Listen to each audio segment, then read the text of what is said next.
Assalamualaikum warahmatullahi wabarakatuh. Kalau mempersoalkan ulama-ulama klasik yang kelihatan seolah husnuzon dan tidak mempermasalahkan nasab habaib, memang sudah seharusnya mereka husnuzon untuk nasab yang waktu itu belum tersingkap faktanya, belum ketemu kitab sezamannya, karena haram hukumnya mentakzib nasab. Tapi sekarang kan sudah jelas terbongkar, sesuatu yang sudah jelas haram hukumnya dihusnuzoni. Kitab sezaman abad keempat sudah ditemukan dan tidak ada nama Ubed di situ.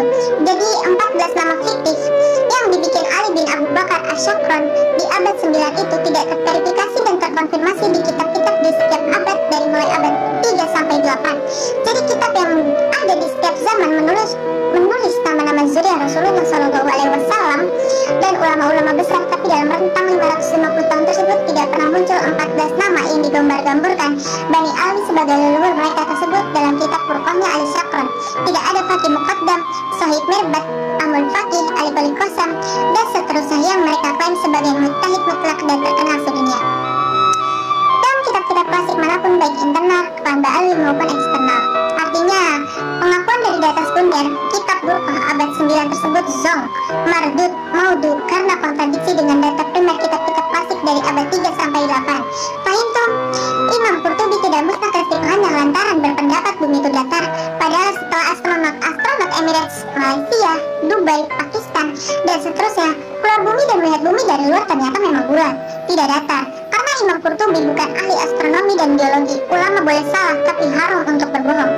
Jika ada ulama yang berbohong atau melindungi kebohongan, maka tidak layak disebut sebagai ulama, alias gugur keistiqoannya, maka tidak layak disebut ulama. Sedangkan problem nasab ini bukan persoalan pemikiran atau mazhab. Didekatinya bukan dengan metodologi Thariqatul Jami yang bebas memilih kaul ulama dan bertoleransi dengan perbedaan pendapat, tapi ini soal fakta atau hoax, jujur atau dusta.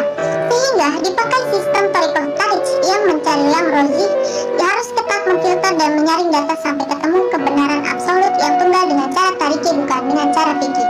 Apalagi cuma berpakem pada syuhrah atau viral atau populer.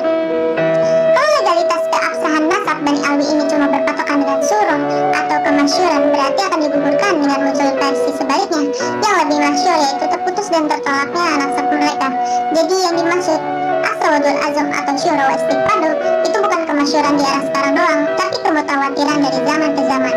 Artinya mutawatir terus secara mutasil atau tersambung dari mulai abad 3 sampai 9 dan sampai sekarang. Itu baru namanya syuhrah au mutawatir yang levelnya di